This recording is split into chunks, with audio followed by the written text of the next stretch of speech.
Alrighty, guys, welcome back to another episode of the Daniel Federico Show. That's Nick Tazio. I'm Daniel Federico. The first round of the National Football League draft concluded last night. It was, I gotta say this, it was kind of a weird first round. A couple surprises. Um, no shocker. Number one overall was Fernando Mendoza out of Indiana.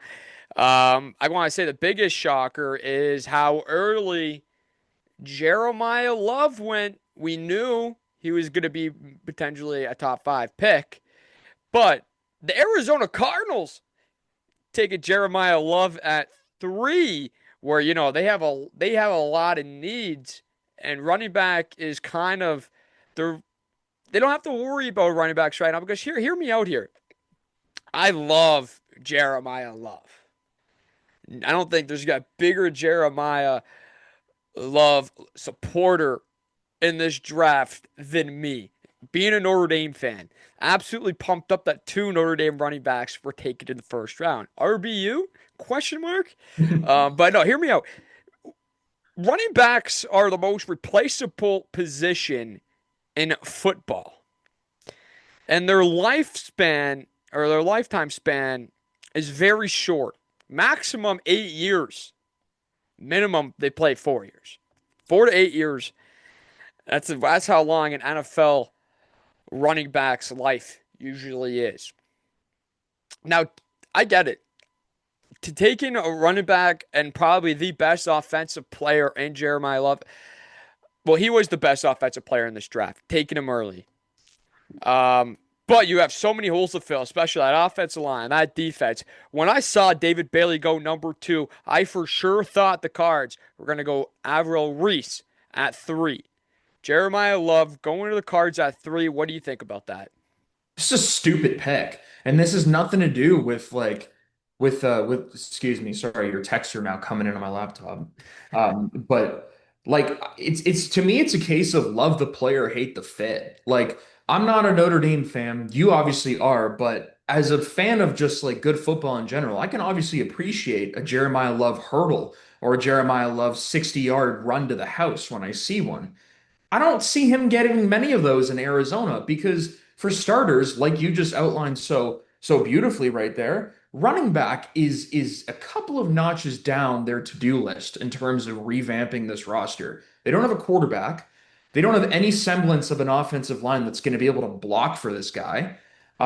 Sure, you got Trey McBride, who's one of the best tight ends out there, and you do have Marvin Harrison Jr., but he's kind of struggling to like acclimate himself to the league in general. And the defense it's there's It's nothing missing every single special part. there. You know what I was also thinking too? Jalen Thompson gone to the Cowboys. They don't have a safety. Caleb Downs, we're gonna get to him shortly because I'm actually pumped up for that. Dude, Um, so good, but such a good pick. it's unreal pick. But they needed a safety. Who's the best player in this draft? We've said it multiple times in the last month. It's Caleb Downs. I wouldn't even have been like there was so much need. I was like, okay, they're either gonna go Avril Reese here, Sonny Styles, Caleb Downs. Like if they were gonna reach on like a reach, like Caleb Downs is not a reach, but reach according to all the mock drafts, Caleb Downs would have been a perfect fit for them. But going running back here, I don't like that. I absolutely love Jeremiah Love. Like you said, love the player, hate the fit. Arizona Cardinals, like the fan base must be happy because they're getting one hell of a running back and one hell of a playmaker. But man, they got to be disappointed that Reese was right there and they didn't take him. Well, to your point about the fans right there, I think that was a big reason why the regime made this decision because like the Cardinals, if you take all 32 NFL teams, like they're pretty irrelevant. Like in comparison to, even some mid-tier teams and all that, they're by far and away the worst team in probably the best division in pro football right now. And this might have been a move where it's like, hey, let's sell some tickets, let's get some fan interest going, let's drum up some business, let's get love jerseys flying off the racks. Well, sure, that might generate some short-term buzz. It's definitely going to generate some buzz, but It's going to like, generate some buzz for the first 5 weeks of the season, and then the Arizona Cardinals are going to be 0-17 this season, and all the fans that were pumped up for Jeremiah Love are going to go, goodbye. I'm not a fan of this team anymore. I'm going to become a Dallas Cowboys fan. well, like what? Yeah, like, well, especially with the way they're looking. But like, if you're Arizona, like obviously you look at your to-do list, and this is really where the draft got effed up because we knew number one, Mendoza's going one, no surprise. Vegas had Brady, he's been Brady's guy since he friggin' made the last play in the national championship game. New York at number two, we always knew it was 50-50 Arvell Reese or David Bailey. But number three, I mocked them taking Francis Maui Noah, the tackle out of Miami. I think the smart pick would have been to take him or Spencer Fano, the tackle out of Utah, because you need an anchor along your offensive line. Like, no matter how shiny of a prospect Jeremiah Love is, it's the same thing with Saquon Barkley going number two to New York all those years ago. You Zeke can't Elliott run 4 to the behind. Cowboys, too. Yeah, you can't run. Okay, like all yeah, and you want to talk about Elliott too. We'll talk about Elliott, Barkley, and Love. I think they're going to be good NFL running backs, but like you have to go into this like decision knowing that you're going to get a short-term outlook on this guy's career compared to a lot of other skilled position players. Why not take the tackle? You know this isn't a good quarterback draft, so it's not like you have to jumble around ideas in your head. Should we take Ty Simpson? Should we take this guy or that guy? It's not a good quarterback draft. Take the talent that's there. And they did that. They took the shiny golden ticket, but it may be a foolish decision because Jeremiah Love will not have anybody to run behind. You take Spencer Fano or you take Francis Maui Noah, now your fan base knows too that you're actually trying to you're trying to rebuild the team correctly. I just think it was a foolish decision. I feel bad for Jeremiah Love because he's going to have an Ashton Genty like debut season, where last year Genty was just so far and away the best offensive player on an atrocious offensive team. It's going to be the same this year for Love and the Cardinals. Good luck running behind that offensive line. I hate to say it. I gave it a C plus. It should have been a C minus because I can't hate on them taking arguably the best prospect in the draft since he's such a talented player. But this is just organizational malpractice. Like, how the hell can you not do the smart thing? Hey, I always say if you're gonna rebuild a team, rebuild through the trenches up. Always. The Arizona Cardinals will select 34th overall tonight, the second pick in the second round. A lot of talent still on the table. I like to say again, this draft class, even though people hate on it because next year's draft class is so shiny, with it headlined by Jeremiah Smith. This is one hell of a draft class too on the defensive side of the ball and also in the trenches. A lot of talent still on the table, and the Cardinals have a lot to do still on these next couple of days. And you can definitely see them go offensive line or even corner tonight. But let's move on to another pick that was pretty much caught me by surprise. And on your mock draft, you did not have him go this early. Carnell Tate to the Tennessee Titans. I like it. I think it's a pretty good fit. Being paired up with Cam Ward, they're starting to build up a very young receiving core over there in Tennessee. What do you think about Carnell Tate going to the Titans? He's going to be paired up with Cam Ward. And also, what is your draft grade for that one? Carnell Tate out of Ohio State. Well, because I view this one a little more along the same lines as the Love to the Cardinals pick, but a little less so in terms of just my what the hell are you doingness. Um, I think that I gave this one a B minus because I do like Carnell Tate. I just think the Titans, like the Cardinals, have so many other issues that they need to take care of. Like going taking Arvell Reese here I would have given the Titans an A plus because Arvell Reese up to this point was probably the best prospect available. He didn't fall that far. He obviously went number five right after this pick, but I think if Tennessee took that transformational edge rusher that so many teams like look for in the draft and in free agency, like in today's NFL, like You win Super Bowls based off a couple of positions in general. You got to have a quarterback. You got to have some semblance of a number one wide receiver because this is an aerial attack version of the NFL. We're not running the football like we used to 20 years ago. We're throwing that thing. And then from a defensive perspective, you want an edge rusher more than you want that lockdown corner because you want to end plays before they even get started. So I would have taken Arvell Reese with this pick if I'm Tennessee because Robert Saleh, new head coach, defensive minded guy, it just fit perfectly. I can't hate the Carnell Tate pick because I do love Carnell Tate. I think he's the best deep threat in this draft. Great 50-50 ball guy, underrated route runner as well, given his power, size, and speed combination. The one thing that gives me pause is they also don't know if Cam Ward's the guy.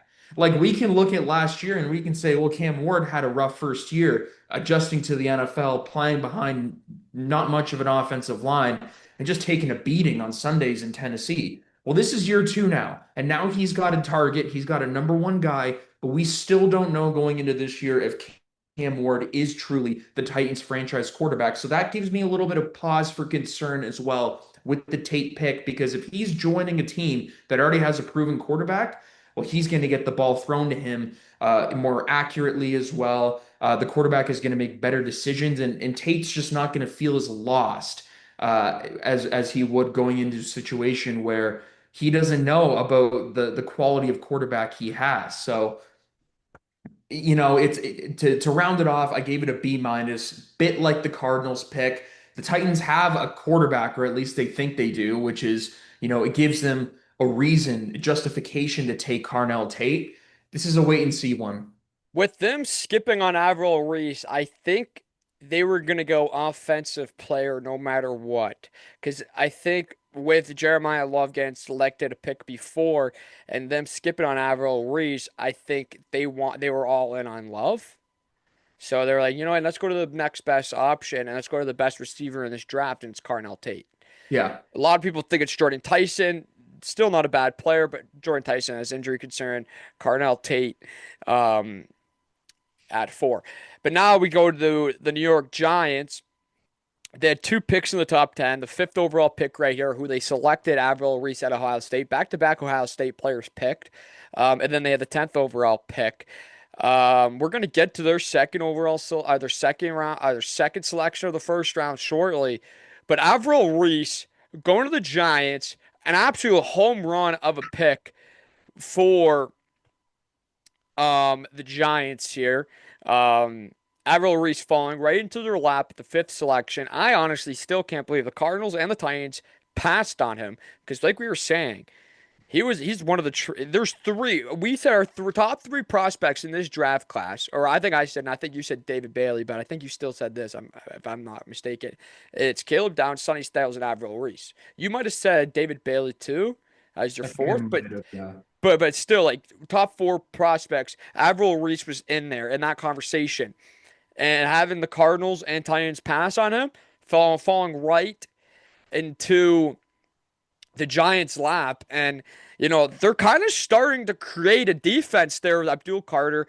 Uh, Thibodeau is still there too, and they're still Brian working on Burns. him. Yeah, Burns is still there too. Like they're building something here in New York. I know a lot of fans were very upset that they passed on Caleb Downs in their 10th overall pick, but they also have to establish an offensive line too at the same time, and they got gifted the best offensive lineman, best tackle in the draft from Miami at 10. And if I'm a Giant, if Giants fans, I honestly think shouldn't be upset with the 10th overall pick because their 5th overall pick was a home run. I also think their 10th overall pick was a home run, even though they didn't get the dream prospect and the best defensive prospect in Caleb Downs, but they got one hell of an offensive tackle that's going to be solidified and going to play 10 to 12 years in this National Football League, and they got one hell of a linebacker in Avril Reese, and some were saying until last night he was projected to be the 2nd overall pick in this draft, and people are saying he's the best linebacker in the draft. The New York Giants, home run of a first round, I think. I agree. I only gave three separate A++ grades in the first round. So we're gonna find the other two as we progress through the first round. But this was the first because the Giants did what I thought the Titans should have done, which is just take Arvell Reese. Like the proof is in the pudding. We know that much of his abilities are going to translate fairly seamlessly to the pro game. And the Giants added a super scary, versatile edge rusher to an already formidable defensive line. This just screams John Harbaugh to me, fortifying the trenches in his first offseason, his first draft as the New York Giants head coach. Um, I love this pick. I just love this pick. Do you remember the last time, Daniel, where the Giants had a super scary defensive line? No. Well, they went to the Super Bowl and they won two Super Bowls with Oh, those with guys, Strahan? Huck and Strahan and all Yeah. of them. Uh, Obviously, the league is a different league than we saw back in 2008 and 2012 when they won their Super Bowls. But what hasn't changed is the need for just generational edge rushers, and edge rushers have morphed into a different kind of sort of player than they were. They're bigger and faster and stronger than they were 20 years ago. Guys like Arvell Reese can get off the line extremely quickly. And not only is that New York Giants defensive line formidable and scary, but it's pretty damn young too. Because you got Abdul Carter, you know Arvell Reese, you have a Brian Burns who's in his prime, one of the most underrated defensive players in the NFL. And although Kayvon Thibodeau is, he's pretty clearly the weakest out of that bunch, he still has tons and tons of talent. Maybe this pushes Abdul Carter to get into the film room and get in the weight room a bit more because we know he had a bit of disciplinary issues last year with in terms of, watching film and things like Yeah. that. I love this pick with the Giants taking Arvell Reese. Yeah, Alvaro Reese is a terrific player. But what do you think about their 10th overall pick, too? The 10th overall pick, I gave him an A- because I like Maui Noah. There's no clear position at which he'll start at in the league. Like he's a great run blocker, But and that's what I also think is a terrific thing because you could have him inside or you can push him on the outside where he is a tackle, but you can also push him into the inside to play guard position. I think that's a terrific play right here for the Giants, especially in a lackluster offensive line.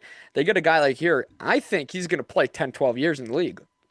I think he'll play a long damn time as well. Like regardless of where he is, I just think if you're the Giants, like the only reason why I didn't make this an A+, um, it's because he's not your bona fide blindside tackle that's going to protect Jackson Dart's blindside. And Jackson Dart still has a huge issue with actually learning how to protect himself in a football game because he thinks he's made of like, I don't know, aluminum. But yeah, like for them to take a guy that's versatile and can play guard or tackle, but has a strength for run blocking, that's Yeah. fantastic. Like, that's not me dismissing it. I just think it would be a bit better to get that bona fide anchor on your offensive line, like your Trent Williams, to a lesser extent, because I can't think of one. Your Laramie Tunsil's, your Jonathan Yep. Ogden's, Orlando Pace. Get the guy that's going to anchor down the quarterback's blind side. But this is still a tremendous pick.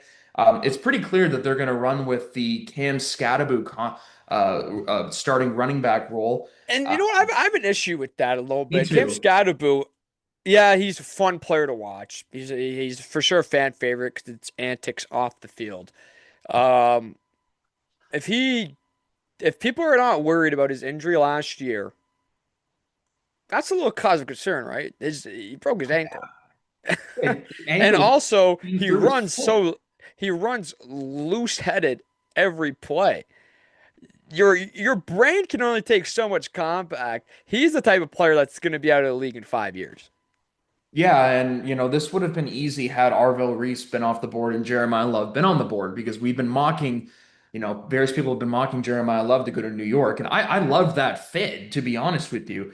I think they made out even better though taking Arvell Reese. Yeah. But the Maui Noah selection is still fantastic. Like A- for me. I just wish that they would have gone out there and solidified the left tackle position by getting maybe like a Spencer Fano, somebody like that who Cleveland stole at number 9. But after trading down for. You want to talk about Kansas City? That was crazy. Yeah, we're gonna move to Kansas City in a second, but home run overall for the New York Giants, day one. Great draft. Great first round draft for them so far. They are firmly in my winners column of winners and losers for this year's first round.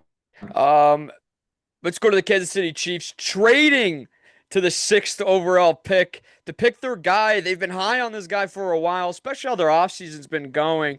On the defensive side, they need a corner, and they got one. Mansour Delane from LSU. I think because they were the ninth overall pick before they traded for this. Yeah. I think Mansour was still going to be there. I think Delane was still going to be there at the ninth overall selection. But this kind of shaped up the rest of the draft and how everything fell down when they traded up and taken him at the sixth spot. Um, First shocker of the day was this pick for sure at the sixth overall spot with Kansas City moving up. I love it though. I think Mansour is great. A lot of people are not the happiest with it, them taking them at the sixth overall spot, but overall, you like a guy, you think another team's going to take him before you trade up, go get your guy, and that's exactly what they did. There's a reason why they have multiple Super Bowls in the last 5 years. There's a reason why they've been a top-notch team. There's a reason why I think they had a great draft, a home run draft, also with Mansour Delane with this selection. Like this was great. I don't see anything bad with Mansour Delane. I know his film is great. I know he played great. He's 6 foot. Um, Maybe get some more pounds on him, and he's going to be all right. But what do you think about this trade, and what's the grade you give it to this? Because Cleveland trading down to the ninth too. We'll talk about that selection in a second, but Kansas City, he needs to be. He's going to be corner one right out the gates if you're going to take him sixth overall. Yeah, and especially since they're trying to replace McDuffie, who got traded to the Rams. I gave it an A because I love Delane. I think he's a really feisty guy. He's an alpha competitor. He's got great presence, and he anticipates wide receivers' movements and routes really well with the way he watches them. Very good athlete, very good hip switch, very good with transitioning on different route runs and things like that. Like I said, he's aggressive. And so were Kansas City on this trade, which I like too. You don't usually see a team like that. It's much less Kansas City, who are usually in the conversation for Super Bowl contention entering each season. You don't see the Chiefs being able to pick in the top 10, much less number six. I think they liked their guy. I think there was maybe some semblance of correspondence perhaps between the Chiefs and some other teams around the league that gave them the signal that somebody else was going to take Delane, which is why they went ahead and make this move. Overall, they didn't give up too much. They only moved up 3 spots. I think this is a pretty damn fantastic pick for the Kansas City Chiefs, especially because not only are you getting you're getting the bona fide best corner in this draft, but you're also getting him on his rookie deal. And even and this year coming up, it's going to be a bit of a different year for the Chiefs because we still don't have a timetable for Patrick Mahomes' return.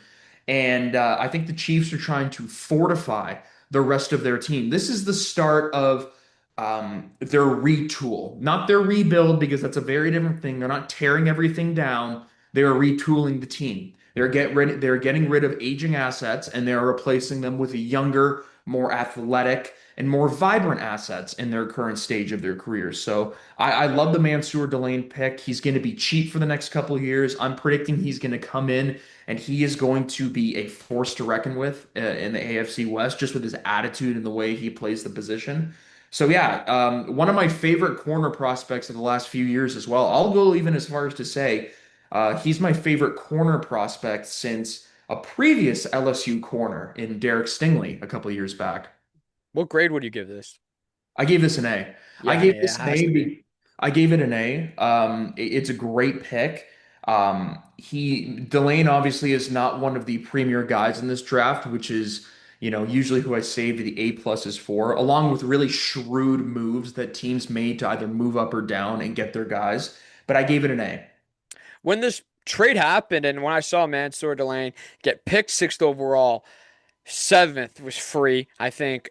Commanders were pumped up to Yeah. get Sonny Styles. But then as it was going closer down, it was like the Dolphins were now struggling. They're like, who are they going to take? Who are they going to take? Um, it shaped up to be in Dallas's favor too on them taking Delane early. But let's move to the seventh overall pick. The Washington Commanders taking what I think is the best linebacker prospect in this draft and the second best defender in this draft. And Sonny Styles, 6'5", 240 out of Ohio State. Three Ohio State players taken in the top 10. That says a lot about Ryan Day and his program. But Sonny Styles also, what a terrific player, and he's gonna do so. He's gonna have a crazy, crazy, fantastic career in Washington. I know there's a lot of holes to. There's not a lot of holes, but there's a couple holes to fill in Washington, especially at the running back position too, um, and at the receiving position too. But to solidify this defense a little bit, Sonny Styles is a beautiful pick. Mhm. I think it is just his versatility that he brings to the defensive side of the ball. Like he can play edge, he can play Sam, he can play Mike. He used to play safety, so you can just see his background with underneath routes and different routes in the flats. He could even pick up a tight end or a running back that's running a loose check down route. Yeah, on that point for a second, his versatile is going to be it's going to be something that a lot of teams wish they picked earlier because you have a lot not many linebackers are going to play great in coverage No, nowadays. And he's no. one of the guys that can play terrific coverage. Sonny Styles, man, terrific guy. Yeah, and he's like besides all of that experience he has, he's also just a generational athlete. He's fast, he's rangy, he's powerful. He's everything you want in a defensive player. And apparently he has, and you could even see it from his draft interview last night after he got picked. He's got a great personality. Like he's going to instantly step into the locker room and he's going to help that defense. Defensively speaking, they have a head coach who is defensive minded as well. And Danny Q, Dan Quinn. Dan Quinn, exactly. And Dan Quinn, I think Dan Quinn, this was the pick that he wanted. This was one of the picks that wasn't too much of a surprise because everybody predicted Styles to fall to Washington. I'm not sure they were predicting him to fall in this fashion, but Washington got their guy. Dan Quinn got his guy that he can now tool around with on the defense and put him in different positions. I think definitely the need for defensive help outweighed the need for offensive help with Washington, just because they seem to still have a good thing going on. We don't know about Jaden Daniels' status, obviously. He had a pretty nasty injury to end the season off. The running game is good. The offensive line, there's a little to be desired, but the receiving help and the skill position players are there. There is an offense that you can look at in Washington and say, okay, we got something. But this was a plus pick for me. That's what I graded Sonny Styles to Washington. I think he comes in and he instantly becomes the focal point of the defense. I wouldn't be surprised if you see him week one for the Commanders becoming almost the quarterback of that defense. Yeah, Sonny Styles, a terrific pick for the Washington Commanders. Now they're going to build an entire defense behind him, and that's the best bet you could do because this guy's going to have a long career in the National Football League. The eighth overall pick being paired up with Chris Olave, Jordan Tyson. People said that if he stayed healthy all year, he would be the best receiver in the draft. And yeah, if he stays healthy, he could be the best receiver in this draft class. But that's why he went down to the eighth overall pick, and that's why Cardinal Tate got picked over him. But Jordan Tyson being paired up with Chris Olave, and those two, we've seen if Chris Olave can stay healthy, he's a terrific receiver. Now, if Jordan Tyson can stay healthy, they're this is going to be a special duo on the Yeah. Saints. Yeah, I mean, I gave this move a B plus because I think obviously the injuries are a big thing with Jordan Tyson. Like when he is on, he is a amazing receiver to watch. He probably would have been the consensus best receiver in college football had he stayed healthy. He's got great body control. He's big, he's fast, he's strong. He's a great route runner. He's a pretty big matchup nightmare for corners, but he does have injuries that are some cause for concern. And I think New Orleans taking a chance on him, it shows the direction I believe that they want to go, especially with a new starter in Tyler Shuck, who's going to be coming in for his first full season as the Saints starting quarterback. Um, I like the pick. It does give me some concern because Olave does have injury history of his own.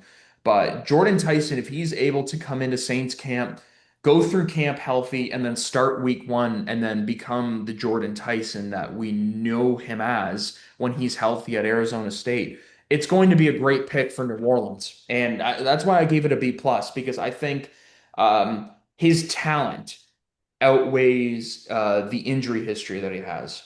Terrific replacement for Shaheed too, because he has the best upside in this draft if when healthy. Yeah. He had a special year 2 years ago at Arizona. He had a pretty solid year last year, bearing he was hurt a lot, on and off. Um, this offense for the New Orleans Saints, though, I really like it. Yeah. I'm excited for it. Juwan Johnson, the tight end over there too. Their offensive line is in middle of the pack. I'd like to say middle of the pack offensive line in the league. Defense is middle of the pack also. Everything's pretty much middle of the pack, but I think what they're building here with Chris Olave, young receiver, has a lot of upside also when he's healthy. We saw it this year when he was healthy. Jordan Tyson now going to come in when he's healthy. He's shown what he can do in college. So when he just plays his same style that he played in college, and and if it translates into the NFL and he's fully healthy, this is going to be a fantastic duo to watch. And now there's no question on what they're going to do with Alvin Kamara when Etienne is now there, and he got paid the big bucks, so he's going to be the featured back. But if they go committee with Kamara and Etienne, this offense could be very, very good next season, and I think it's going to be exciting to watch. The prospect of them like being an exciting offense is very exciting for fans and for people who work in the media like you and me because for so long, the NFC South has been a wild west of the division where new winners emerge on top each year. There's a lot of uncertainty in the division because there's not a world beater. It's mostly filled with teams that beat each other up over the course of a football season. And with the way New Orleans is looking on paper with their offense in particular, it's cheap, it's fairly young, it's relatively healthy if because Kamara does have some injury issues, but Yeah, it's but he's going to be RB2 anyways now. probably unless he goes somewhere else. But Well, yeah, it's yeah. If he going, goes somewhere else, he'll be a starter. But on this team, he's an RB2.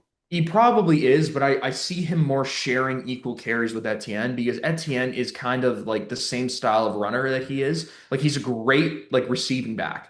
Like that's the kind of guy that Alvin Kamara is. He's a receiving Yeah. back. He's versatile in the in offensive scheme. So I think they'll split carries, but it just man, like I'm telling you, Jordan Tyson, it just gives that offense another element with which it can use to attack different defenses. And if these two running backs are, playing up to their abilities and are healthy all year round, it's going to give defensive coordinators quite a fit to be able to account for all these different skill position players in New Orleans. Let's just hope that they can stay healthy. That's going to be the biggest question week to week basis throughout the NFL season. Let's hope they can stay healthy. But let's go to the ninth overall pick. The Cleveland Browns traded down with the Kansas City Chiefs, the ninth overall pick, and they take offensive tackle Spencer Fano from Utah. You really like this guy. I Yeah, like this guy too, but you really, really like this guy. Awesome pick for the Browns because now, like, they are the Cleveland Browns are the laughing stock. Them and the New York Jets are the laughing stock of the National Football League. They've been the laughing stock for the National Football League forever, ever since they entered the league. And now I really like because they have a lot of young talent. The Cleveland Browns with Shador. They also have Deshaun Watson coming back, but who knows what that something's probably going to come out of the media throughout training camp. So I doubt he starts week one. But they have a young talent in Quishon Junkins too. But yeah, going offensive line here, perfect pick for the Cleveland Browns. I gave this one an A minus, just because they like not that it really matters, but they could have stuck around at six and gotten Fano. They just need so much help along their roster, and they actually did a smart thing, and they took who they should have in Spencer Fano. I love this guy. He's very durable. He played in a college system at Utah under Kyle Whittingham, now the head coach of my Wolverines, where grit, toughness, running the football, tenacity, and just giving your all until the final whistle, where values like that really made up the football program. So he's going to be bringing that grit and toughness along with his amazing abilities to anchor an offensive line in a pass blocking and run blocking sense. He's bringing all that to Cleveland. And Cleveland in for every issue that they have with the Cleveland Browns, like we don't know who the quarterback's going to be. It could be Deshaun Watson. Like that's how messed up it could be. The wide receivers, there is so much to be desired. Obviously, they just picked up Concepcion last night, which I'm I going to be also 100%. Yeah, that's a great pick for them. But I'm going to be honest. The ugliest looking roster, the messiest, I should say, is the Cleveland Browns or the New York Jets. Those are the two messiest I'll, looking depth charts rosters because, like, I'll say the Cardinals. and the Cardinals too, and the Cardinals too. They don't even have a QB. Like they don't Yeah, know. they They don't even have a have no quarterback. idea who's going to start. There's so many, but like Cleveland Browns, their depth chart year in and year out is so messy. Like, take it back to the promised land when they had a chance with Baker Mayfield, Jarvis Landry, and Odell Beckham Jr. when there was some belief in Cleveland. And now, if you're a Cleveland supporter, a Cleveland Browns fan, A, I don't know how. B, you just must be from Cleveland. And C, that sucks. Because they're the worst team in the NFL, and and obviously not statistically, but ran ownership, front office, everything. They were the worst. But them making a smart move at nine, shocking to me, and it is a terrific terrific pick. And Fano, I like him too. I think he's a terrific player. They need help. They needed help badly in the line as well because they just lost what was it, Wyatt Teller? Yeah, Yeah, they just lost Wyatt Teller this past year, and their line, which in the early part, well, I would say like more so the mid to late 2010s and then entering the 2020s, the Cleveland Browns had one of the league's best offensive lines, and you had Joe Thomas and Batonio and Teller, guys that were just like anchors along the line. Well, they needed help. And they got the guy who fits the system. He fits the culture of the team and the city extremely well. Um, and also, he's just going to be a plug and play day one starter. So that's why I gave them an A minus for this pick. I really like that pick a lot. Let's skip to the 11th overall pick because we already talked about the New York Giants 10th overall pick. The Dallas Cowboys, I think, made a terrific pick. They traded up one spot because they thought the Miami Dolphins were going to select Caleb Downs. The Dallas Cowboys select Caleb Downs, safety out of Ohio State. Ohio State had a fantastic day one, Oh, by the way, a terrific day one. But I love this pick a lot. I've been saying it for time now that Caleb Downs is the best overall player in the draft, and he falls to 11th to the Dallas Cowboys. Obviously, the Dallas Cowboys, their entire draft is going to be defensive. I'll be shocked if they pick an offensive lineman. Maybe they pick a receiver in the later rounds. But for the first day or the first 2 days, because well, they don't have a second round pick, but round 1 and 3 is going to be defensive, and that's exactly the way they did in round one. Caleb Downs, though, you can play him anywhere. He's a very versatile player. He's very athletic. Ryan Day was even saying it before the draft kicked off when him and Nick Saban were talking on the College Game Day panel. The Caleb Downs is one of the best players he's ever coached, and Caleb Downs is a terrific football player. And the Dallas Cowboys are going to have a terrific football player. And you know the Dallas Cowboys, they have the balls, man, to just move up one spot though. Liked it a lot, but let's talk. We're going to talk about both of the Dallas Cowboys picks here, okay. because they also traded down. Um, to the 23rd pick. So they have the 20th pick, but they traded with the Philadelphia Eagles. They moved down to pick Malachi Lawrence out of UCF at the 23rd overall pick. But let's continue with Caleb Downs. Caleb Downs. When I saw so I turned off my Twitter notifications last night because the insiders, man, they like to leak the picks around 30 to 45 seconds before the picks actually announced. And it drives me crazy. So I don't know why they do that, but they do it. Um, so they did that. My friends, I was watching it at my buddy's garage. Um, they had their phone. They were on their phones. They saw the trade. I had no idea what was going on. I was like, why would the Dallas Cowboys trade the 12th overall pick? Luckily, it happened to move up one spot and draft the best prospect in the draft in Caleb Downs. I think this is a terrific pick. I know that they signed Jalen Thompson also to a 1-year deal.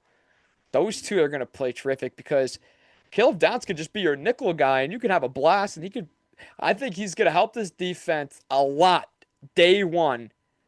There's still plenty of work to do on the defense, but he has now leveled this team up to a bottom five defense to middle of the table.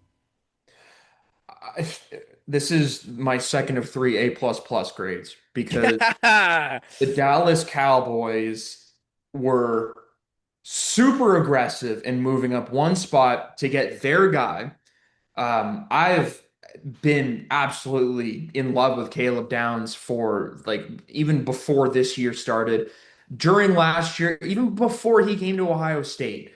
Like I knew this guy was really good, and then he did nothing but get better at Ohio State, and he transformed himself into like a golden ticket of a draft pick.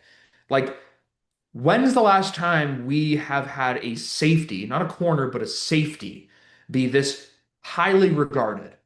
A long time ago. It's a long time ago. And to me, like for all of his physical abilities, his best trait is his intelligence. Like Nick Saban said many times last night, like he's by far the smartest player he ever coached. And that guy's coached a lot of future NFL pros Yeah. before.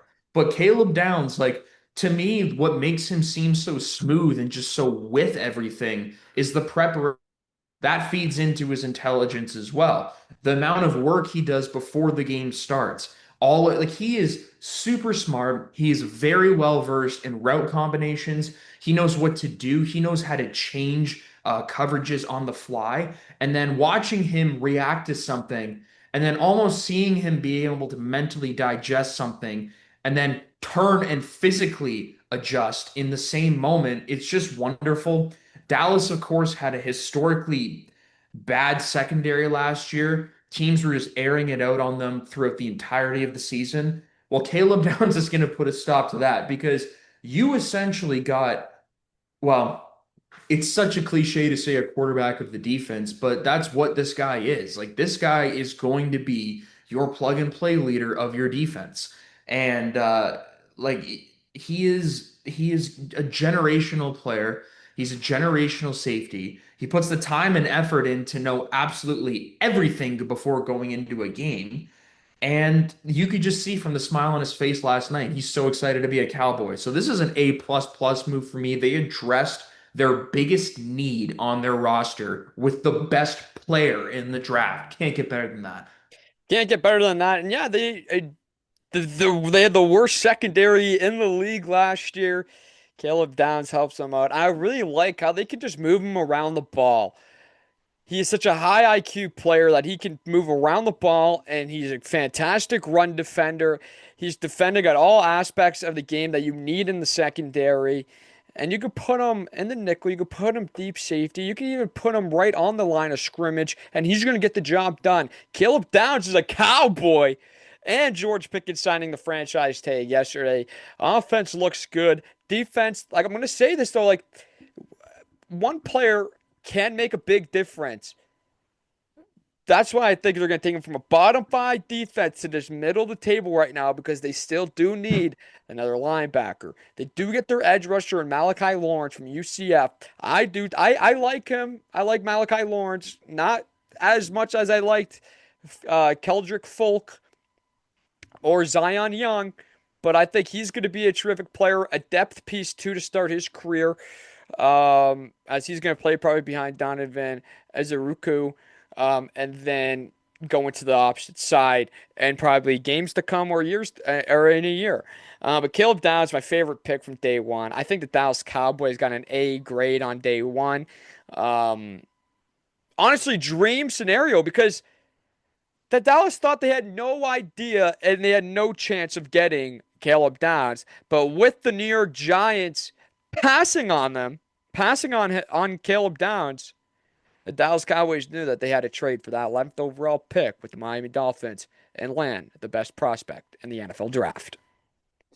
Yeah, I think the Downs pick is a home run, but the Lawrence pick is not to me.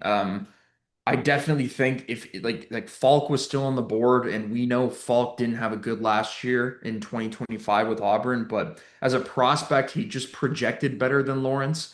Lawrence was viewed by so many scouts as like for sure a second round guy. So for him to go in the first, it's kind of like, it's kind of a bit startling, but it's okay. It's a prospective pick. It's almost like a shot in the dark because he didn't have a lot of great tape in college compared to some of these other guys.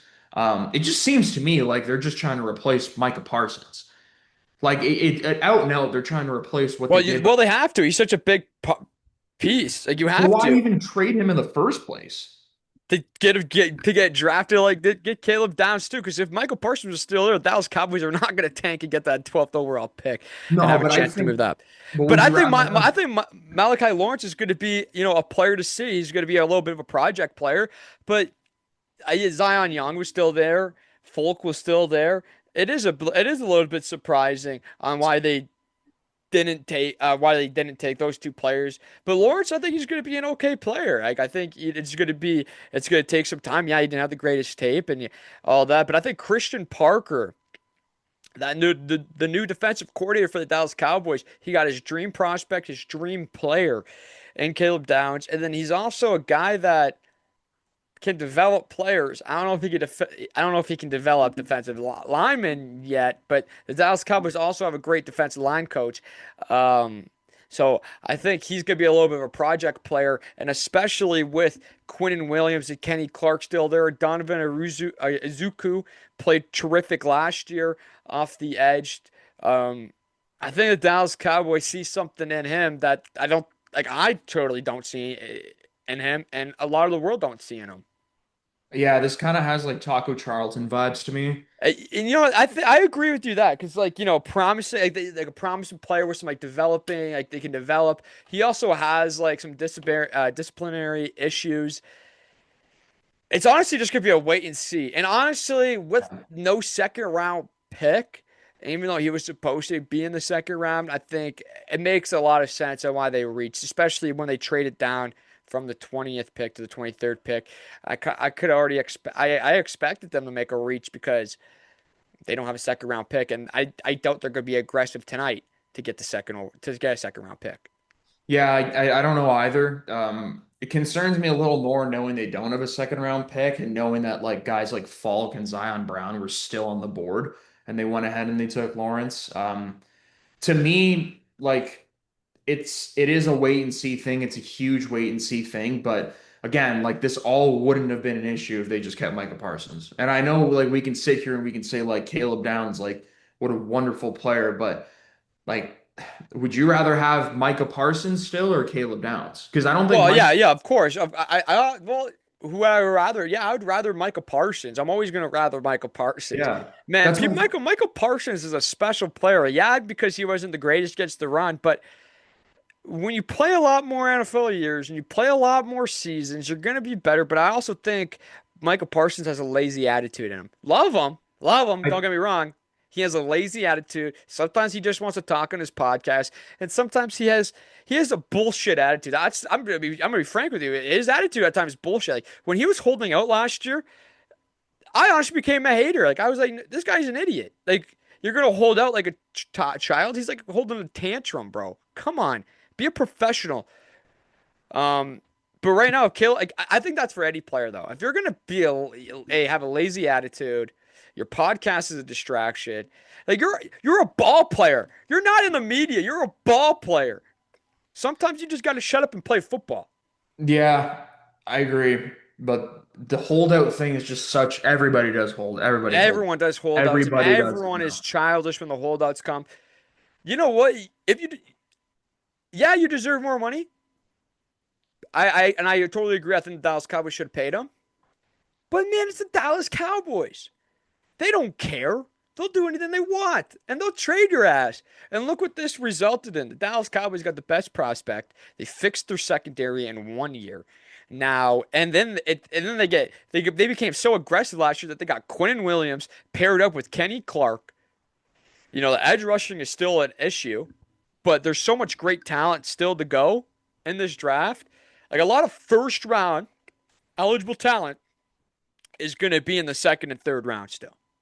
Oh yeah, ton. Like we still Denzel Boston hasn't been picked yet. Yeah, Zion yeah. See, Brown. like Like, there's so much talent still to be, and this draft class is deeper than people think. Like I said earlier, just because next year's draft is all shiny with big names that everybody already knows, and this draft is getting overlooked because honestly, if people that don't watch college football on a regular basis, obviously they're gonna be look at this draft and be like, "Wow, this draft sucks." Me, yeah, I've been saying it all year. I love this draft. I love this draft class because I've seen all these guys play.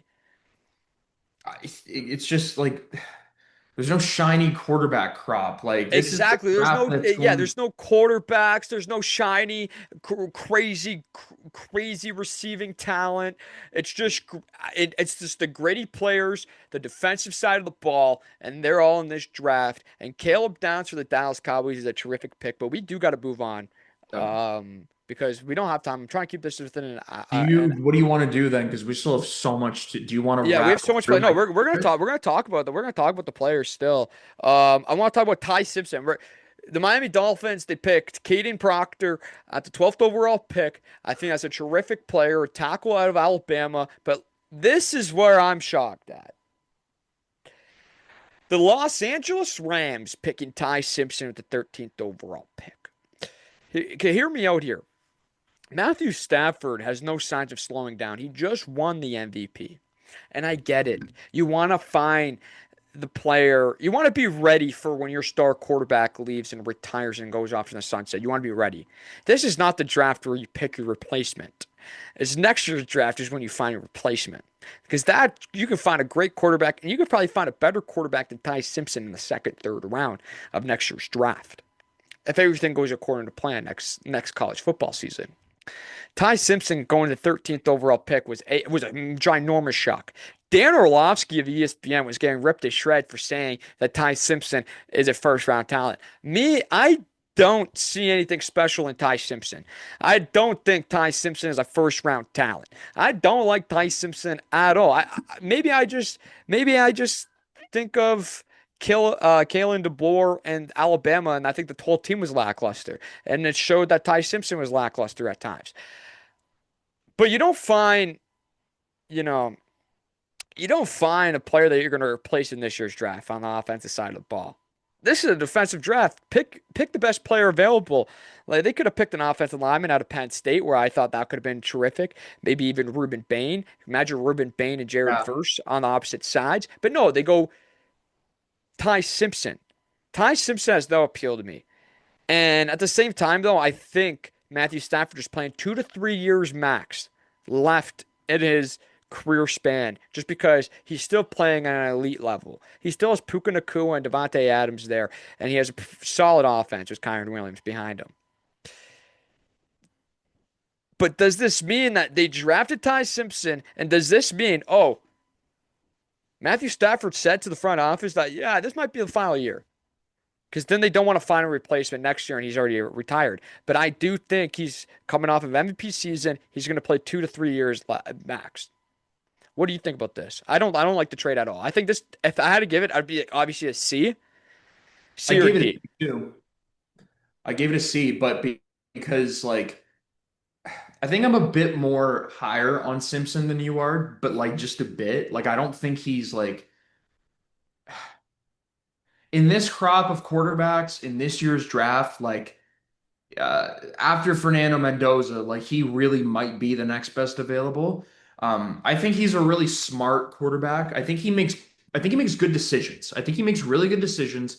I think he's an okay athlete. I think he has an okay arm, but his brain is his most important weapon because he processes things well. He goes through his reads well. And although his throws aren't like pretty per se, like some of Mendoza's throws, or even like next year, we're gonna have a whole crop of like uber physically talented quarterbacks that are going to be coming out of the draft, but there's no physical quality that stands out. He's not a big runner as well, and he only started 15 games as a college quarterback. That is his biggest negative to me. It's A not. small sample size. Like It's a I'm small, yeah. And but I he. think people were comparing him to Mac Jones. Well, Mac Jones. I think he's a better. I think he's better than Mac Jones. I think he's a better quarterback than Mac Well, Jones. yeah, he's better than Mac Jones. Mac Jones was also Mac Jones won a national championship, so I can't yeah, but here and I can't that give team him. was different though. That team was Well, different. That team was still led by Nick Saban. that is true. But from what I saw from Ty Simpson this year, there were moments where he was, the Iron Bowl this year. There was a close game again. He led Alabama to victory. He Yep. did things in when they needed him to in moments this year. It's just he only started 15 games. Like that's the thing that concerns me. However, the guy is going into probably one of the all-time greatest situations that you can go into as a quarterback in history. Like, you got Rodgers going to Pittsburgh, backing up Brett Favre in a winning culture. That's up there. You got Mahomes going to Kansas City, sitting down for a year behind Alex Smith, and then becoming the best quarterback in the world after that. That's another. Right here, like in comparison to those guys, Ty Simpson doesn't have the biggest arm, nor is he the fastest guy, but he's got a big brain, he's got a great football IQ, and his physical abilities tie into his mental abilities. He gains more confidence with the more he learns and the more prepared he is. And he's going to be backing up the reigning MVP in Matthew Stafford. So I don't think he plays at all this year. No, no, no I way. I don't think he's probably he might not even play for 2 or 3 years. because I would be surprised if he started week one the year after this coming season, just because I don't think Matthew Stafford is completely done yet. I think Stafford has 1 or 2 good years left in him before the wheels start to fall off a bit. And by But that that's just if it starts to fall off. well, yeah, but if it does start, yeah, if it now, right, the guy's amazing. And nowadays quarterbacks are playing until 45, but like Tom Brady-esque. no, I know, but by that time, say he leaves after 2 years, Yeah, Tyson like they're gonna be ready. Beckham is the starter, Like under ready to go, yeah, ready like to be go. being ready to go. And to be honest, like Sean McVay's system offensive scheme is perfect for him. Like I was honestly I was really pissing on this pick, but to be honest, there's no better fit for Ty Simpson than the Los Angeles Rams offense. He gets to be Well, the understudy to Matthew Stafford, and he gets to be in a pocket passing scheme already with Puka Nacua. Because I think once Matthew Stafford retires, Devontae Adams is going to be on his way out of the league too, or he's just going to be on his way out of the Rams. But with that, next year, some star receivers going to come and join the Puka Nacua and be the duo right there for years to come with Ty Simpson coming in. I think, but with I think they're going to go from a pocket passer to another pocket passer, and it's going to be terrific. And that's exactly what the Los Angeles Rams scheme is. Like, yeah, I was pissing on this pick because I don't think you find a replacement in this draft. I'm going to be honest for a quarterback because it's not a shiny quarterback draft, and also I think Ty Simpson has such a small sample size in college. It's more of like a head scratching pick, but in the long run, when you get to learn from Matthew Stafford and your yeah. head coach is Sean McVay and the scheme fits you perfectly, the upside is there. And so I like it, but wasting a first round pick, the 13th overall pick on Ty Simpson when you could have picked Makai Lemon or yeah, Makai Lemon to say because he was probably the next best, or Ruben Bain to put him on the opposite side of Jared Verse. That's where I'm kind of disappointed at. How about Kenyon Sadiq? Imagine if the Rams decided to take Kenyon Sadiq. Like Yeah, the tight end. that Yeah, would be, and this is why, like, if you see, like, remember last night, like Sean McVay didn't look too happy with this pick. This was Les Snead doing it, the general manager, because And this is I'm not poo-pooing that because like it's his job. Like his job as general manager is to look out for the short-term and long-term outlook of the Los Angeles Exactly, Rams. exactly. This is simply Snead planning for the future. So I'm not going to hate on it from that standpoint. But in terms of drafting players, because going into next year, the Rams, according to Vegas, are the odds-on favorite to win the Super Bowl. Not the reigning champion Seattle Seahawks, not the New England Patriots with that whole shenanigans with Mike Vrabel, who I don't even want to talk about that. I just don't. Like that is just so weird to me. It honestly makes me upset to like I don't know, man. I don't even want to talk. It's so sticky. But like, yeah, the Rams are the odds-on favorite. In terms of adding players who would immediately get in there and then add to, what they had last year and potentially have them go to the Super Bowl, it's hard for me to justify them taking Ty Simpson over Kenyon Sadiq or Ruben Bain. Yeah. And then Ruben Bain not even going to the Baltimore Ravens. Baltimore Ravens picking the offensive guard out of Penn State. And then the Bucks finally selecting him. I think and Ruben Bain dropping to 15 might have to be one of the more shocks in this draft. One of the most shocking decisions, in my opinion. I think Ruben Bain was a top 10 talent. Me too. And him going to the 15th pick, falling right into the Bucks' lap. Congratulations to the Tampa Bay Buccaneers. That's an A plus draft in my opinion. That's an A. Let's give it an A or yeah, A pick. It's an A selection on my end. I gave it an A, like exactly an A, just like you, because I think Bain fell out of the top 10 because this is what I hate about the NFL nowadays too. It's that we're going to pass up on potential generational players because they got stupid freaking short arms. Like, you know what? How Short arms? crazy is that? How crazy is that? Why don't we start looking at it for, what about the advantages that short arms bring? How about instead of that, you turn on the damn tape? Look at the guy touch his freaking shoulder to the ground while bending around a left tackle and then smoking the quarterback. Why don't you look at his get off the line of scrimmage? Why don't you look at the power he plays with? Why don't you look at his hands and the way he's able to chop and swim through blocks? Why don't you look at the way he elevates to his second gear when he gets to the backfield and has a quarterback running for his life? But no, we're going to talk about short arms here because, and I think this is part of the thing too, because Will Campbell just had an atrocious end to his season. And going into last year's draft, he had the short arms thing and he couldn't block to save his freaking life in the Super Bowl. So that might be a cause for concern and why the league as a whole let Bain slip. But the Bucks had a golden ticket just land in their laps. Like Ruben Bain fell. They did the smart thing, like, well, we would be idiotic not to take him. And also looking at the way that the roster stands as of right now, they're not taking away from the roster. They're simply adding to what was one of the league's best starting teams last year. In the first a few weeks of the season, Baker Mayfield was the MVP favorite, and the Tampa Bay Bucks were going to go back to the Super Bowl after only having won it back in 2020, 2021. So I love the pick. It's an A for me. He's going to come in. He's going to tear the league up. I think Ruben Bain is a polarizing figure because so many people love him and so many people hate him. But I think he's going to be able to use that as fuel going into the next season, and he's going to prove so many people wrong with the Bucks. He was such a big reason for Miami's success this season too. Mhm. On the opposite side of him is that Ottawa native Akeem Mesidor, but we're going to talk about him shortly. But with the Bucks, I know that they're going to want to fill a void with Mike Evans leaving, and I was like, okay, you can't pass up on Ruben Bain. You're going to go find a receiver somewhere else. Like maybe they pick Denzel Boston later on, or they find a way to get aggressive in the second round. Ruben Bain, perfect, beautiful pick. But let's talk about this. There's some obviously we're not going to talk about the rest of the picks as we're so low on time. Um, but Kenyon Sadiq going to the Jets, a team that needs a lot of help. They have Mason Taylor there too on their team, and then they do get the most athletic tight end I've seen in a long time, in Kenyon Sadiq. But like we're saying, with a team that needs a lot of needs, and you have Mason Taylor well, you could use so many packages with Kenyon Sadiq. He's such a good deep threat tight end too. I just think that Caleb Banks was still there on the offensive line or on the defensive tackle spot. there was a lot of like I don't know. What do you think about this Kenyon Sadiq? Terrific player. I think tough situation he's getting put into. I gave it a B plus because, and the only reason for that is because like I agree with you. I don't think the Jets should have made the pick, but I think like with all of that, Sadiq is still going to come in next year, and he's probably going to be.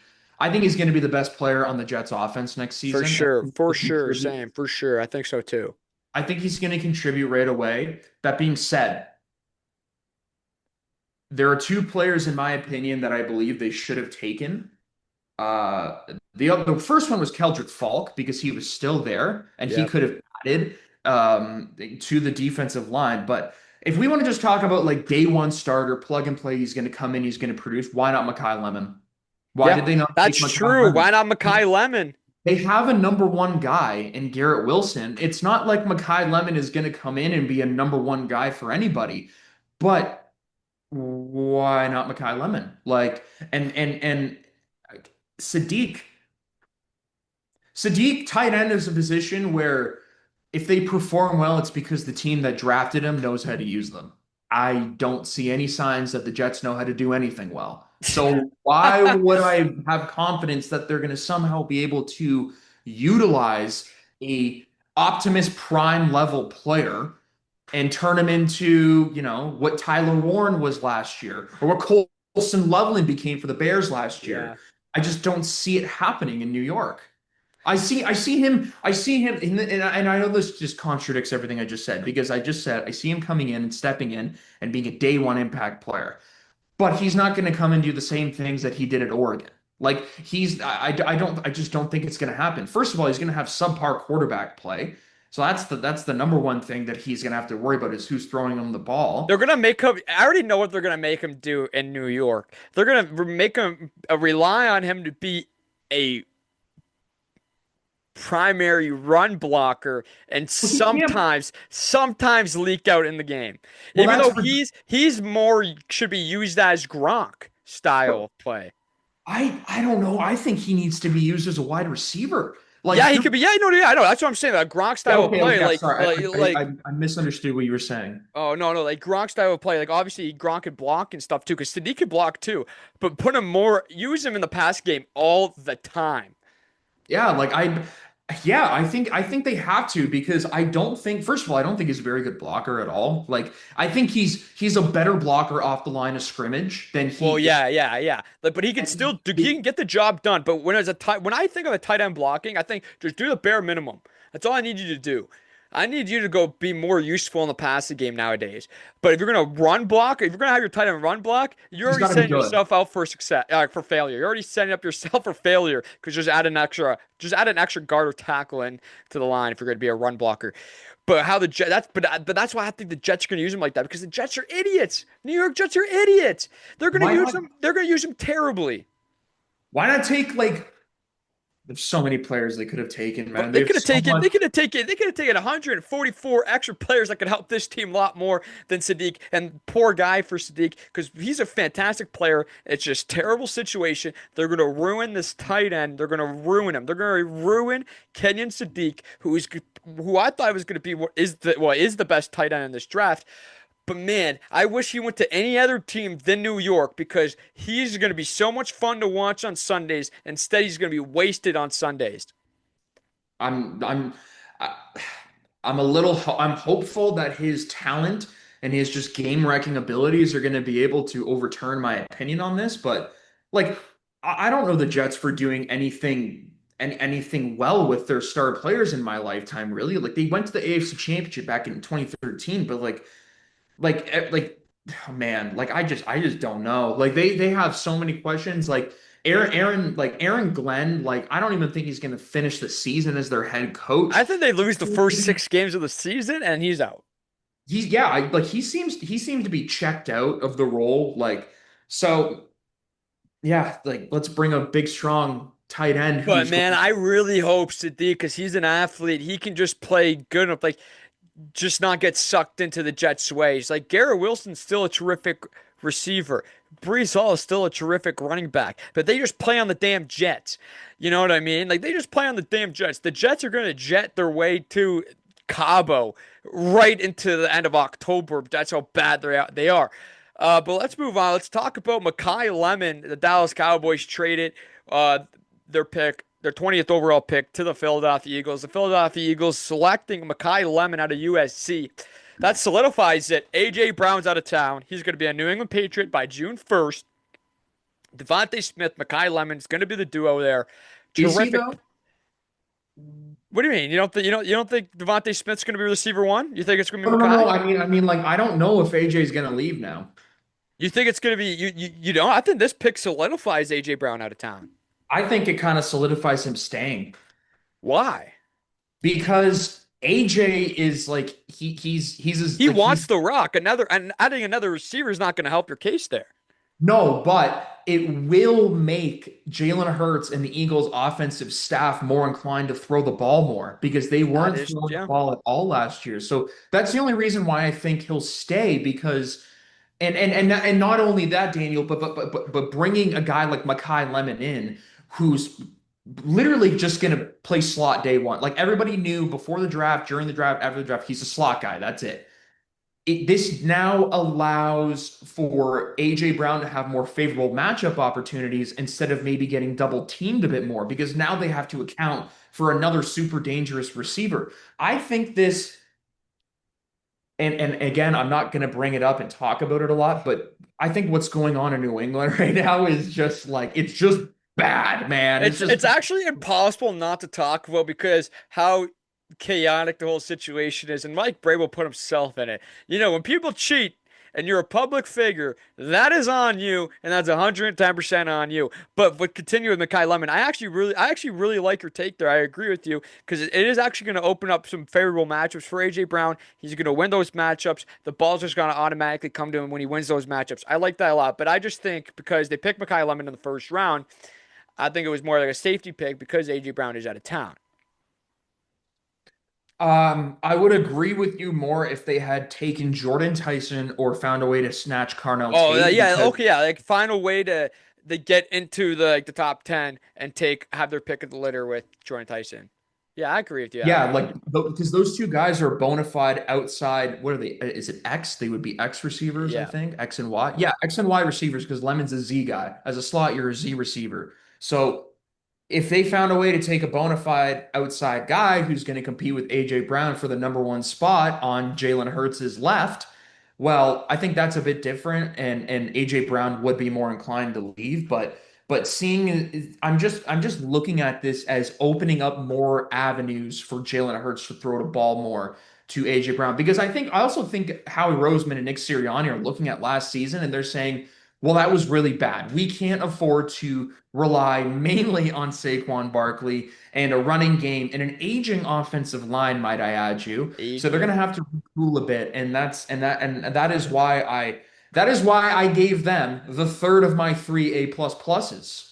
Okay, there we go. Mekhi Lemon, the A plus plus pick. But we got to move on. Let's talk about the Canadian here. Akeem Mesidor from Ottawa, Ontario, the University of Miami, again selected to the Los Angeles Chargers at the 22nd spot. He is the earliest draftee of a Canadian on the defensive side of the ball in Canadian history. Congratulations to him, Akeem Mesidor. I think that's a great fit. He brings a lot of experience to this Chargers team that is trying to win now. And John Harbaugh is a terrific coach. Or is it Jim? I get the Harbaugh's mixed up. Yeah, Jim. Yeah, Coach Harbaugh is one terrific guy, one terrific coach, and I think Akeem. Yeah, he's on the aging side of what 25, turning 26.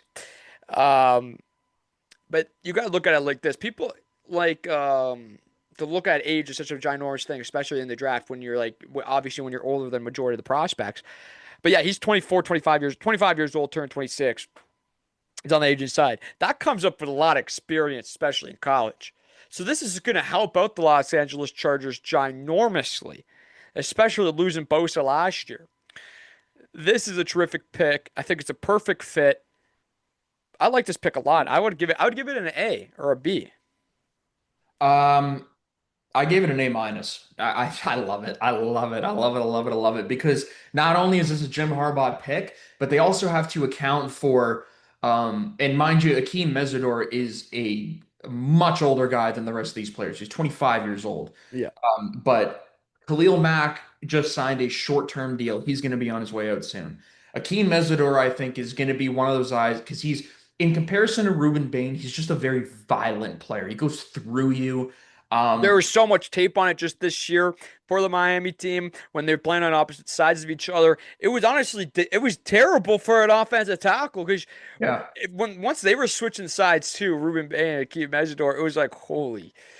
We yeah. got some. They got a scary defensive end prospect right here in Akeem Mesidor, and just him being Canadian makes it a lot better. Yeah, good representation for Canadian football players in general. But I think he's going to come in and be a day one contributor to that Chargers defense. And the Chargers are suddenly becoming a team to look out for in terms of potential winners of the AFC West Yeah. because they got a superstar quarterback. They have a really good, just overall offensive situation. I love their offensive line. Their defense is spectacular as well, and it's molded into the fashion that Jim Harbaugh had his Michigan defenses molded into later on down his career coaching the Wolverines. But I think this is just a fantastic pick. I gave it an A minus. It's and I think he will be the eventual successor to Khalil Mack. 100%, I agree with you on that too. But let's move on to. We already talked about Malachi Lawrence. A lot of there's been so many great picks in this draft. I think last night, near coming to the end now, it was more where you're going to see like Dylan Thieneman going to the Chicago Bears at the 25th overall pick. KC Concepcion from Texas A&M going to the Browns at 24. I really like that pick for the I Browns. like I think that's a terrific pick, but I also love the safety out of Oregon, Dylan Thieneman, going to the Chicago Bears. That's a need. They were looking for that. That was a need, a massive need. That's an A. That has been. What did you grade that pick? An A? the Thieneman pick is an A Yeah, minus for me. yeah. Just wonderful, What wonderful. about the KC Concepcion pick? I gave that an A minus as well, just because he had some drops in college and he was a little bit inconsistent.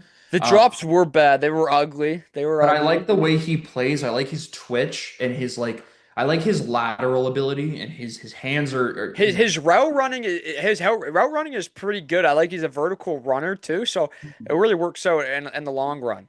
I hate to say it though, because I don't want to sound like such a homer, but my favorite pick of like 22 to 32, the last 10 was Seattle taking Jadarian Price because Yeah. they went out and they had to replace the reigning Super Bowl MVP because Kenneth Walker was a huge part of their playoff push. Kansas City, I think, is getting an excellent player in Kenneth Walker, but now the Seahawks do the smart thing that John Schneider is known so much for doing, and that's replacing valuable players with inexpensive valuable players. And And Jadarian, Darian Price is going to be cheap for a long, long time. You know, he well, and didn't you're a have. Notre Dame fan as well, so what am I getting? You're getting an explosive running back, but has problems with holding on that rock at times. He's And inexperienced, but the only reason why he's inexperienced is because he looked who he played behind. But every time he got the opportunity, he showed out. An explosive running back that can really work in the passing game also. But first down, he's going to win first downs for you majority of the time. that's what I like because I don't think Seattle took him with the intentions of making him their starting running back. I think they're gonna try to do a split back kind of system like they did last year Especially with when Charbonnet comes back. Charbonnet. Because Exactly. there's a reason why they let Kenneth Walker walk out of town, especially when I still think that's going to be one of the foolish things of all time. After this guy basically putting the team on their back and winning the Super Bowl for you and Super Bowl MVP, and he had you know, give him as much money as he wants. He just won Seattle the Super Bowl. Um, and Zach Charbonnet now was injured in the postseason. Don't know what his timetable is going to be like coming back. Is he's going to be ready in time for the season? I don't think so. But Jadarian Price has the biggest opportunity in the world right here to be shown, to be seen, and I think he does do it. But there is times he does have some fumbling troubles because his fumbles in the last 2 years were bad. But at the same time, it just becomes with an experience because he was the RB2 on Notre Dame behind one of the best running back prospects in the The last last quarter century. the last quarter century. Like Jeremiah Love just went the third overall pick.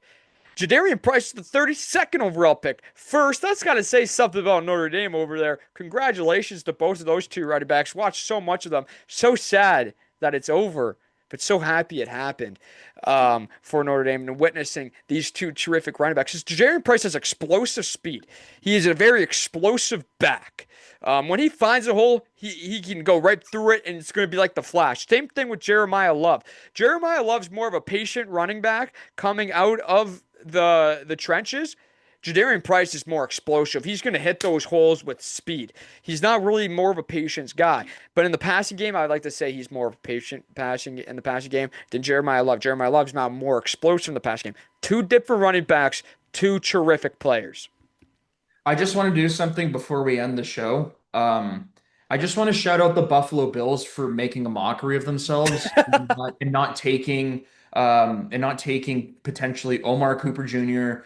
or Denzel Boston, guys that actually could have Or contributed interior help in Peter Woods. or like actually addressed holes on the roster that are causing mass anxiety in Western New York. As me, a part-time Bills fan, like how stupid I sound. My one team just won the Super Bowl. Let's get the other team there. So people like me can go into next year already planning for the way that they're going to exit the playoffs in a humiliating fashion. I just want to shout them out real quick for not adding any potential, offensive improvers because there were just no shortage of them anywhere. I don't know why I'm even talking about it because you know what? Hey, but The tonight, Bill, the tonight, Bill, tonight they're gonna get Denzel Boston. They're gonna need it. They're gonna need it because, bro, I thought Omar. So I wanted when Omar they Cooper. traded down out of the first round, I was completely shocked. I Yeah, thought they me were. too. I was shocked out of my mind. But the Like, Bills, man, Brandon Bean, this guy's an idiot. He's just an idiot. And yeah, and that Joe Brady and era when is they starting out good. yeah, the Joe Brady era is starting on top, but Bean's an idiot because he's the same guy that traded down for Coleman when he could have had Xavier Worthy, even though both of them have not really been the greatest. But who would you rather have, Xavier Worthy or Coleman? Well, I just don't get that draft philosophy. It's oh we missed an opportunity and we took the wrong guy a few years ago. So yeah, we're just never going to take a wide receiver in the first round again. Omar Cooper would have been terrific for Omar them. Cooper would have been extremely good. You partner him up with DJ Moore, and then we also have Khalil Shakir, Curtis Samuel. That's a receiver room. Oh my God, why did they not take Omar Cooper Jr.? I and Well, this he like was. But Omar was selected before their actual pick. 'Cause didn't the Bills trade out of that for Tennessee? they traded out of the yeah. So originally they were going to select 26, and then they trade Ah, down that's what it to 8. was. Yeah. But Then then they they traded it. traded Yeah, down. yeah. So they could have had Omar Cooper Jr. because they Yeah, then they traded down traded again. down. Yeah, you're right. I forgot about that because then they traded down for the three. But what was the point of making the first trade if you're just going to trade out of the first round the whole entirely? I think the Buffalo Bills are just like hear me out. I don't know how tired. I know Buffalo Bills fans are tired of saying this. They bring in DJ Moore, terrific player, for Josh Allen.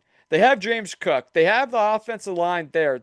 They don't really. They have the defense there to some capacity, not perfect. Shakir is still your number two receiver.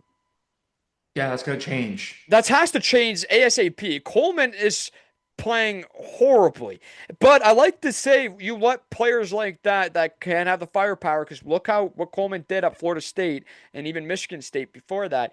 He was a very explosive player.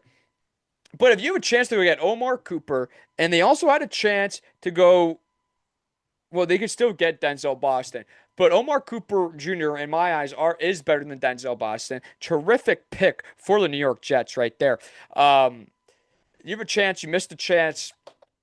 Like, what was the point of all that yesterday? That was just they were trading for fun. They don't believe in their first round draft picks. You don't even need honestly the Bills. They don't even need to go get a receiver. They don't even like if they didn't want a receiver in the first round, they don't have to, and they could have just waited for Denzel Boston in the second round because I do think they're going to draft Denzel Boston tonight if he drops them. They could have got an offensive lineman. They could have got. They could have traded up and get Dylan Thieneman because that safety position is a joke, low key. Yeah. Um, I don't know. They're a mess. They're gonna make the playoffs, but they're gonna have a sad ending to their season, year in and year out, until Brandon Beane wants to stop being a joke. No one circles the wagons like the Buffalo Bills. But there's some other guys I want to talk about too. Is Keldrick Falk going to the Tennessee Titans? I think that's a great pick right there. And then yeah, we already talked about Omar Cooper, Peter Woods too, out of Clemson, I love that pick. going to Kansas City. Going to Kansas City. I like that pick a lot. Uh, the New England Patriots get a tackle too. Oh my God, gassy up in here, burping the super sada. New England Patriots drafted Caleb Alumu out of Utah. I like that pick because their tackles were tough this year, especially in the playoffs. The regular season, though, they weren't the worst, but I do like it that because their offensive tackles they have right now, both of them you could push into the inside guard with Caleb from Utah, you can also put him in the guard. So you have versatile and flexibility on the offensive line now for the New England Patriots. I think Mike Vrabel and the Enco and Kraft too are doing a tremendous job with their offensive line because they're almost every single one of them are versatile and they can play different roles on the offensive line. You can shift them inside, you can shift them outside, whatever you want to do. A lot of them are flexible like that, and I think that actually saves a lot because then you can do some concepts and really going to protect Drake May overall. But at the same time, though, who knows? Let's find out. It's gonna be a let's find out. Yeah, I think they're gonna end up moving Will Campbell to guard because that was like the discussion last year around the draft was he can play tackle, but they might move him to guard. Because Lomu is like a certified tackle. Like he played at the opposite end of the line across from Fano because they were both the tackles at Utah for But that. he's athletic enough that I think he can play guard too. Who's this, Lomu or hmm Campbell? Well, we already know Campbell could play guard. Both of them could play guard. Yeah, But I they think, but yeah, but Lumu is solidified tackle. well, I think they're looking at what happened in the Super Bowl. Like Drake May got killed, and all of it came from the left side where Will Campbell was playing left tackle. I think they're really trying to address But that that left. guard also on the left side that they had was terrible too. He was a rookie too, wasn't he? He might have been. I don't have his I forget name. his name. When I was doing my Super Bowl video, I was ripping him to shreds. Let's just look it up real Yeah, quick. I'm looking it up right now. The New England Patriots. We're gonna go right here. But like, I'm pretty sure I was certain that they had. Like, bro, what the fuck is going on here? Sorry for the F bomb, but I just had to rip it. Oh, by the Uh, way, folks, the Blake Miller pick, offensive tackle to Detroit, A mhm. plus, A Oh, it plus. was Jared Wilson was the one who didn't play the greatest. Jared Wilson. Yeah, their I don't center. think he was a rookie. That was who was getting beat up in the middle. I don't think he was a rookie, was he? No, he wasn't a rookie. But yeah, I just want to show the Blake Miller pick as well because he played so much college football, and that is what you want from your offensive lineman. You want tape, and you want to know that they're going to be good. I think he's going to roll up in there, and he's going to be Dan Campbell's primary tackle opposite Sewell because they're trying to find that guy that's going to play opposite him. Dude, they And also signed Vera Tucker too. Like, he's gonna play on the left guard. He's gonna be playing left guard this season. He's coming from the Jets. Dude, like the offensive line is starting to shape up for the New England Patriots. Um, yeah, let's see what happens here. Moses too, still playing there. He's from the Jets. He's gonna play right tackle. We're gonna see some camp battles for the New England Patriots offensive line. Well, like Will Campbell, like there's been discussions though that Vrabel doesn't want to move him, but there's always gonna be discussions after camp that this guy might have to move inside. This guy sucks on the tackle spot, and we're gonna have to move him inside. Um, there's gonna be some camp battles for the offensive line to come ahead. But we got to wrap this up so I can get this out before 7 o'clock's first pick. But just to take a nice little hint at it, the Dallas Cowboys are not selecting tonight. A couple teams that are making their first selection tonight, the Colts, the Broncos, they're making their first selections of the night. And there's a couple more, I'm pretty sure, making the Packers are making their first selection of the night. Jags are Uh, too. what's up? Aren't the Jags didn't pick last night? Yeah, oh yeah, the Jags are making their first pick tonight too. Bills, yeah. The Yep, and yeah, the Bills. But back to back years, I feel that the Bills are not being aggressive. And if you think about it, the Kansas City Chiefs, they can call it quits. They can call it quits. They've already done their job. They've already won a couple Super Bowls. Andy Reid can go eat cheeseburgers in peace on an island if he wanted to. Patrick Mahomes can retire right now, and he would be in the conversations to be in the Hall of Fame. They can just call it quits. But know what? They're being aggressive. They're still being aggressive in the draft. The Buffalo Bills should take notes on how to be aggressive in the draft because the draft results into Super Bowls and also being aggressive in free agency wouldn't hurt. Like, yeah, you could say they've been aggressive bringing in DJ Moore. DJ Moore did not fit that scheme at all in Chicago. What's going to make him fit into this scheme better? Just because they have Josh Allen? That's Why it? don't you try to like figure out a way to actually make your fan base like excited about the season coming up and not worried that we're going to regress like we were before the Josh Allen They're era? they're regressing in prime time. And then look at the Buffalo Sabres. They lost right when Josh Allen was in the building. I'm not saying it's because they lost because Josh Allen was in the building, but they lost because Josh Allen was in the building.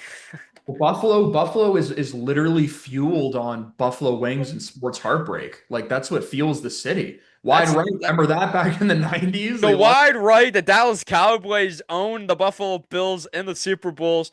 Um, Sabres have been garbage forever up until this year. yeah, this, like, I think the best team they have is a lacrosse team. I think it's called the Buffalo Bisons. No, wait, no, Yeah, that's baseball. the Bisons are the baseball team. Yeah. How did I Bisons. forget that? I swear they have a lacrosse team. Oh, Bandits. That's what it is. Oh yeah, the yeah, shout out the Bandits. Yeah. Yeah. Shout out the Bandits. Shout out the Bisons too. The AAA affiliate to the Toronto Blue Jays and their national lacrosse team, the Buffalo Bandits. Because those are the only teams that people are watching in Buffalo that has any hope, except the Sabres this year. It's going to be a Cinderella story for the Buffalo Sabres because who knew that they were going to be this good this year? But let's go over the Buffalo Bills. They're just not, some teams are just not meant to win a Super Bowl. Like the Dallas Cowboys are not meant to win another Super Bowl. You guys are gonna get one. You know, you guys are gonna get one. It's Man, if the gonna happen. Dallas Cowboys win a Super Bowl, real tears will come down my eyes. Real tears. I will cry. I will fly out to Dallas to go to the parade. Oh my God, I don't even know what I would do. I would Dude, probably we would rub it have into to every single record. fan base for the rest of time. We would have to do like a live show from Arlington, Texas. Oh my God. If like a bar too. Like we would have to like rent out a bar and do like a Yeah. live show just so I can get absolutely hammered. But yo, let's wrap this joint up so I could go and edit this and really I might not even edit. I might just post it just like this and then edit the clips right away because I really want this out before the second round starts tonight. But a couple names to look out for tonight. Jermon McCoy, he's dropping because it is injury concern. I said it before you went on your business trip. I was saying it that there's real concern in there, and I sent you the tweet, and I sent Sure. you what the rumors are circulating. There's a lot. The corner too from Toledo. I'm blanking on his name right now. He's still available. A lot of talent. C.J. Allen, Anthony Hill Jr. is still there. Jacob Rodriguez is probably going to go early in the second round tonight. A lot of talent still on display for the day two of the NFL draft. We'll see you guys again on Monday. Ciao.